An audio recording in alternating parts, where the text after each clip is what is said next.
Hey guys, my first time filling out the E-form 1 on the ATF site, atf.gov. We're just going to walk through it. Obviously, I'm going to have a lot of it blurred out or covered for my personal information, but we're going to do this together, and then hopefully in less than 30 days, we're going to find out whether or not it worked.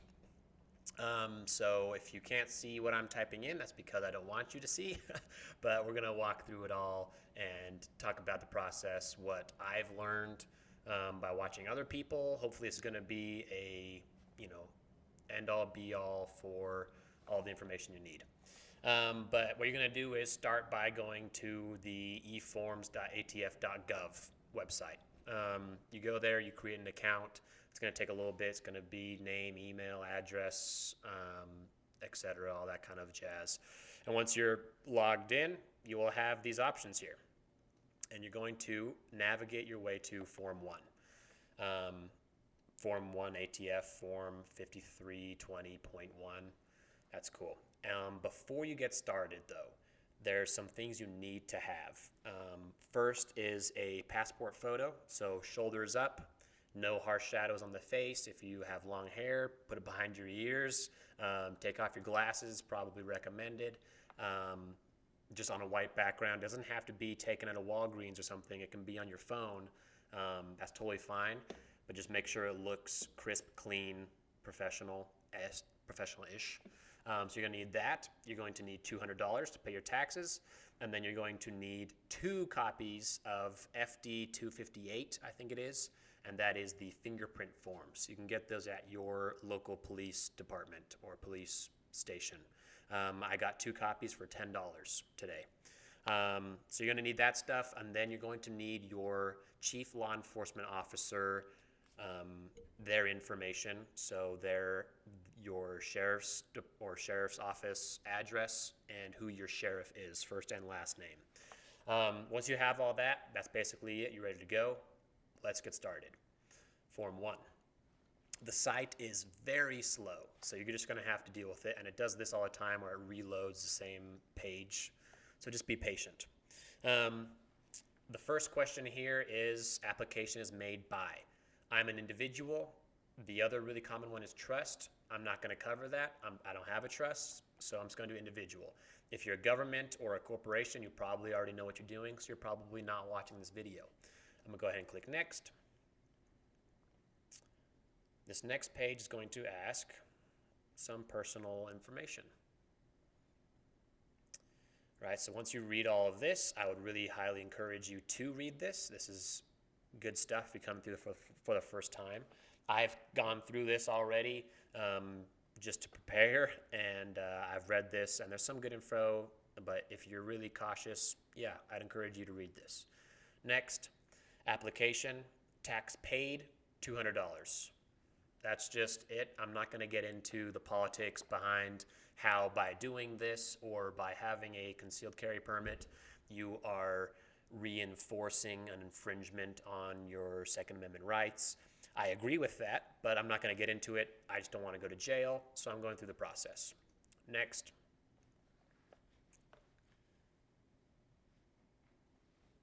This is where you're going to enter all of your personal information, right? And this top row right here is if you're an FFL. I'm not an FFL. If you just take your time and read all of this, don't rush it, just read, it will explain. If the applicant does not have an FFL, please select the no FFL checkbox. Wow, who would have thought, right? Again, website's very slow. It takes a long time every time you click on something for things to load. You're going to go ahead and put in all of your personal information in here and title of submitter of the application. There is a YouTube channel called Uniform Tango 74, and he goes into detail here of what you should put, whether you're making the E-form for a short-barreled rifle or for a suppressor. For a long story short, for a suppressor, you're going to put maker because you can't be an owner of something that doesn't exist or it shouldn't exist yet. Country, address line 1, zip code, city, county, state, telephone, email. Some of that will autofill from when you made your account on the ATF website. And then these questions down here are the typical background check questions that you fill out every time you go to buy a gun. So most of these are going to be no, or they should all be no, unless you have a special situation. If you're a criminal and you know you can't own a suppressor, then you're probably not going through this form anyways, or you shouldn't be. So I'm going to put no on all of these, and that I'm a U.S. citizen because you have to be, and NA on the last one because it's if yes. Next, responsible persons. So if you're doing this as an individual, it's just you. Go ahead and make sure that all of these fields are accurate. It will pull a lot from your profile and from the previous page. For example, title will say maker.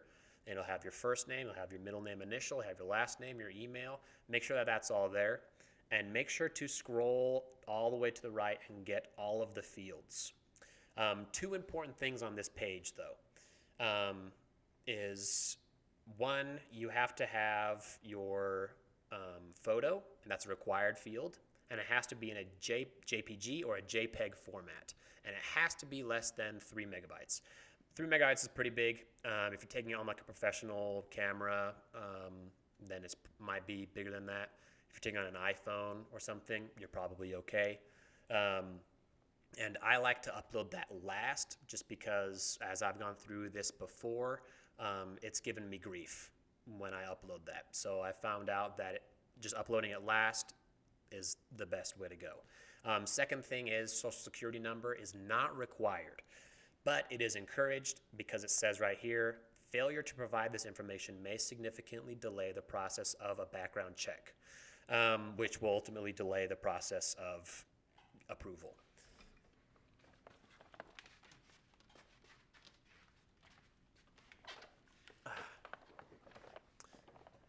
But make sure all of these are done. I'm going to take some time to fill these out so you guys don't see my personal information. I'll be right back. Okay, after you submit your responsible person, it's going to take you to the Chief Law Enforcement Officer page. This is where you put in, for example, your county sheriff's office information. So whatever county you live in, again, I'm going to block this or blur it out just because, security or whatever. I'm going to put in my county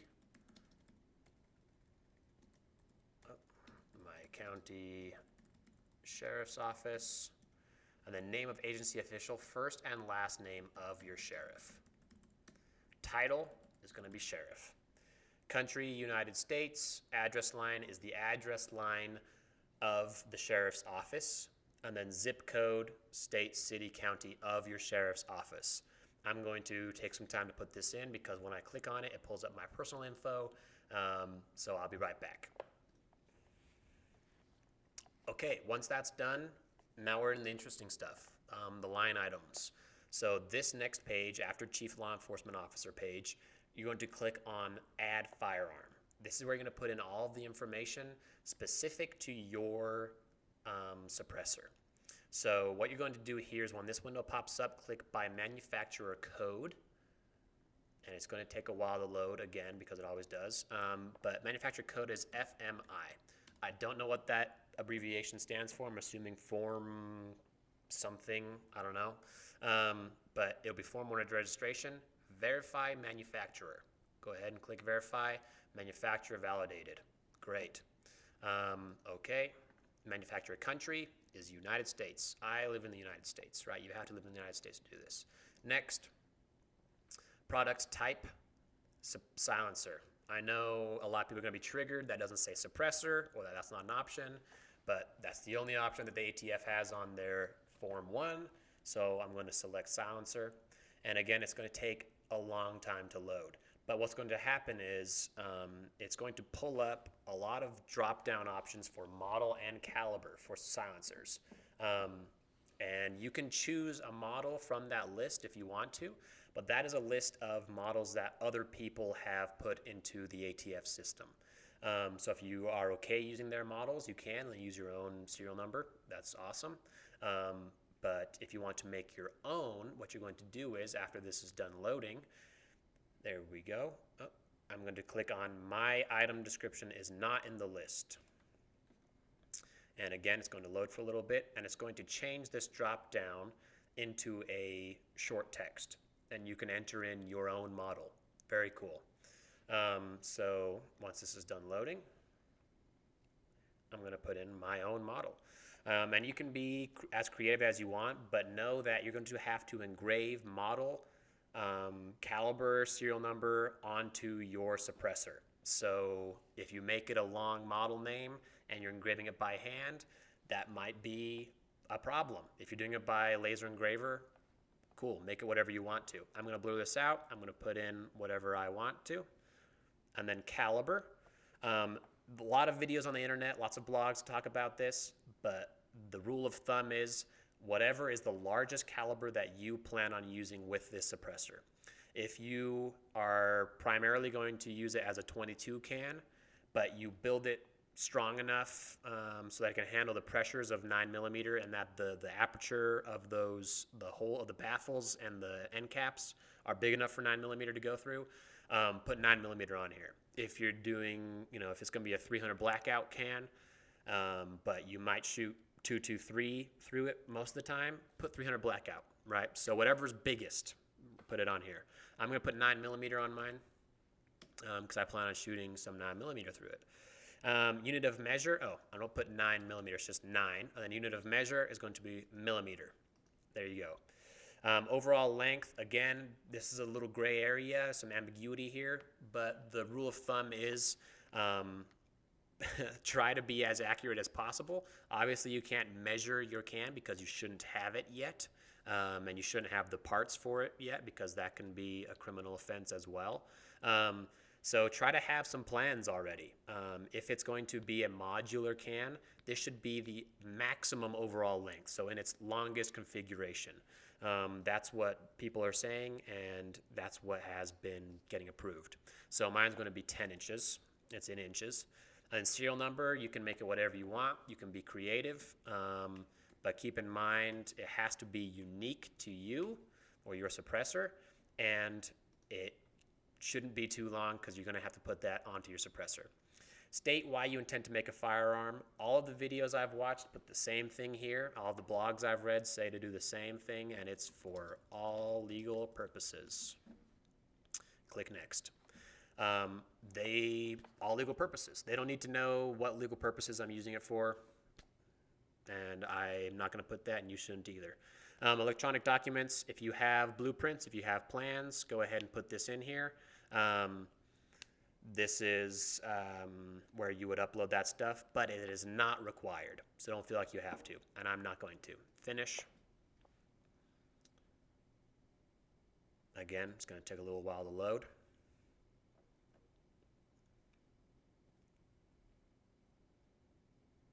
Cool. This is the page, this is still the line item page. It has this little notification, and it's going to tell us what this is in the next few pages. So don't worry about that. I'm going to go ahead and click next. And then this is electronic documentation. Again, this is for government agencies and FFLs. It doesn't apply to individuals. So I'm going to go ahead and click next. So the model or manufacturer you have indicated is either unknown or not listed in ATF reference tables. This is because we made our own model, right? That's that little warning sign we saw earlier. So don't worry about this. There are many people, and again, going back to Uniform Tango 74, he made an awesome video on it. Don't be worried about this. That's not something that you should be concerned about. So you can basically just ignore that, and then you certify. Pay. Once you pay, the sign and submit button will appear, and you should get an email verification for after you pay. And here's a note: your pop-up blockers have to be turned off because the pay will come up in a pop-up window. And if your pop-up blocker is enabled, you're not going to be able to pay. So pay, and then after you pay, sign and submit will be able to be clicked. And you should get email verifications for both of those. I'm going to go ahead and do that right now. You guys don't need to watch me put in my credit card information, so I'm going to do that off screen, and then we will submit this thing, and hopefully in 30 days we'll find out whether or not this is approved. If you're interested in following this journey, this build journey, go ahead and subscribe, and hopefully in 30 days we'll have an update. I'm planning on making a video when that gets approved and when I get my paperwork in hand. And I'll go over my plans to make my suppressor, what materials I'm going to use. I'll probably put out a video for actually assembling it and then firing it. And I'm going to try to make it as accurate as possible as far as capturing the sound. So, I mean, we'll see, right? This is all just me trying it out. After all, the channel is called Zach Tries. So I'm just going to try it, see how it goes. What you'll do after this is you will get, once you get approved, you're going to get after this, you're going to get an email with a cover letter and some other paperwork. You're going to print out that cover letter, and you're going to mail that to the address that is on that paperwork with both copies of your fingerprint form, so your FD 258s. You're going to put those both in an envelope. Don't fold, crease, or tear any of that. If you fold, crease, or tear your fingerprint forms, it's going to make them invalid. So be very careful, put them in a flat envelope, maybe one of those stiff ones you can get from UPS, and send that off, and hopefully you'll get approved. Hopefully I'll get approved. So stay tuned. I will update you guys when this comes through. Fingers crossed. Thanks for watching, and we'll see you soon, hopefully.